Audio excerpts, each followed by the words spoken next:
வணக்கம், welcome to my channel. Happy new year to every one. எல்லாருக்கும் புத்தாண்டு நல்வாழ்த்துக்கள். இன்றைக்கி நம்ம பார்க்க போகிறது அச்சு முறுக்கு ரோஸ் குக்கீஸ் தான். இதுக்கு தேவையானது ஒரு கப்பு மைதா மாவு, 1/4 கப்பு அரிசி மாவு, கொஞ்சம் சால்ட், ஒரு பிஞ்சு உப்பு, ஒரு 2 டேபிள் ஸ்பூன் தான் இருக்கும் சுகர் போட்டிருக்கேன். ஒயிட் சுகர் தான் போட்டிருக்கேன், வெள்ளைச்சீனி. 1 டீஸ்பூன் பிளாக் சிசம் சீட் போட்டிருக்கேன். இது தேங்காய் பால் எடுத்து வச்சுருக்கிறேன்.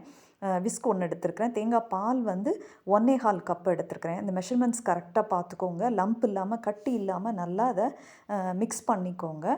நான் கன்சிஸ்டன்சி காட்டுறேன், அந்த கன்சிஸ்டன்சி இருக்கணும். திருப்பி நான் 1 கப்பும் 1.25 கப்பும் விடுறேன். பார்த்துக்கோங்க கன்சிஸ்டன்சி. ஸ்பூன் விட்டு பார்த்தீங்கன்னா அந்த ஸ்பூனில் ஸ்டிக் ஆகணும். இதுதான் அந்த கன்சிஸ்டன்சி. இந்த கன்சிஸ்டன்சி சரியாக இல்லைன்னா அந்த மோல்டில், அந்த அச்சில் ஒட்டாது பார்த்துக்கோங்க. இது என்னோடது நான்ஸ்டிக்கு. இது நான் புதுசாக தான் வாங்கினேன். அம்மாலாம் அந்த பழைய காலத்து அயன் இது மாதிரி இருக்கும் வச்சுருப்பாங்க. அது இருந்ததுன்னா நீங்கள் முந்தின நாள் நல்ல ஆயிலில் முக்கி வைங்க. சூடான ஆயில்லையும் கொஞ்சம் நேரம் ஒரு 5 மினிட்ஸ் போல் முக்கி வச்சுட்டு அதை டிப் பண்ணி வச்சுட்டு அதுக்கப்புறமா அதை யூஸ் பண்ணுங்கள். இது எனக்கு நான்ஸ்டிக்காக இருக்கிறதுனால நான் ஏற்கனவே ஆயிலும் கூட நல்லா கொதிக்க வச்சுட்டு லோ ஃப்ளேமில் வச்சுட்டேன். அதனால் அழகாக எனக்கு வந்துருச்சு. இந்த மாதிரி கன்சிஸ்டன்சியில் வச்சுட்டு நீங்கள் அடுத்த தடவை நீங்கள் யூஸ் பண்ணும்போது அந்த ஆயிலெல்லாம் நல்லா கீழே வடிஞ்ச பிறகு நீங்கள் அது உள்ளே விடுங்க, அந்த பேட்டருக்குள்ளே உள்ளே விடுங்க. பேட்டர்லையும் நீங்கள் அந்த மோல்டு ஃபுல்லாக ஆக்கிடாதீங்க. ஒரு 3/4 பாகம் அந்த இதில் ஸ்டிக் ஆகிற மாதிரி, ஒட்டுற மாதிரி நீங்கள் வச்சுட்டு கொஞ்சம் நேரம் அந்த கொதிக்கிற ஆயிலில் அப்படியே வைங்க. உடனே எடுக்காதீங்க. கொஞ்சம் அப்படி லேசாக ஷேக் பண்ணி விட்டிங்கன்னா அது அழகாக ரிமூவ் ஆகி வந்துடும். ஆயிலும் கூட நீங்கள் எனி ஆயில் நீங்கள் யூஸ் பண்ணிக்கலாம்.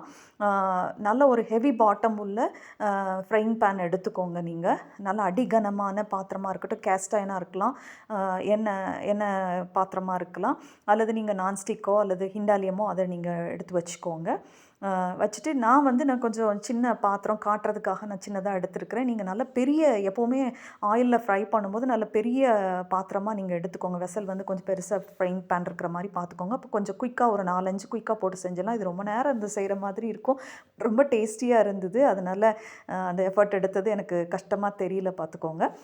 ஸோ இந்த மாதிரி செஞ்சிங்கன்னா வந்துடும். இந்த பேட்டர் கன்சிஸ்டன்சி கரெக்டாக இருக்கணும். கரெக்டாக மெஷர்மெண்ட்ஸ் நான் சொல்கிற அளவு எடுத்துக்கோங்க, இல்லாட்டினா சரியாக வராது.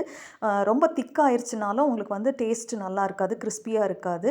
அதனால் இது கரெக்டாக பார்த்துக்கோங்க. ஒவ்வொரு தடவை பண்ணும்போதும் அது ஸ்பூன் வச்சு நல்லா கலக்கிட்டு பண்ணுங்க. ஏன்னா அடியில் மாவு போய் உட்காந்துக்கும்.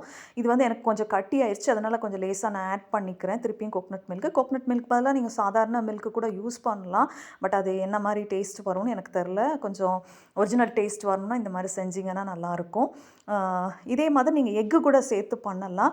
இது கூட நான் தேங்காய் பால் எடுக்கும்போது ஒரு ஏலக்காவும் போட்டிருக்கிறேன். நீங்கள் கார்டமம் பவுடர் கூட, நீங்கள் ஏலக்காய் பொடி கூட நீங்கள் சேர்த்துக்கலாம். அது சேர்த்திங்கன்னா தான் அந்த டேஸ்ட்டு நல்லாயிருக்கும். செய்து பாருங்கள், ரொம்ப டேஸ்டியாக வந்துடுது. இந்த ரெசிபி பிடிச்சிருந்துன்னா உங்கள் ஃப்ரெண்ட்ஸ் அண்ட் ஃபேமிலிக்கு ஷேர் பண்ணுங்கள்.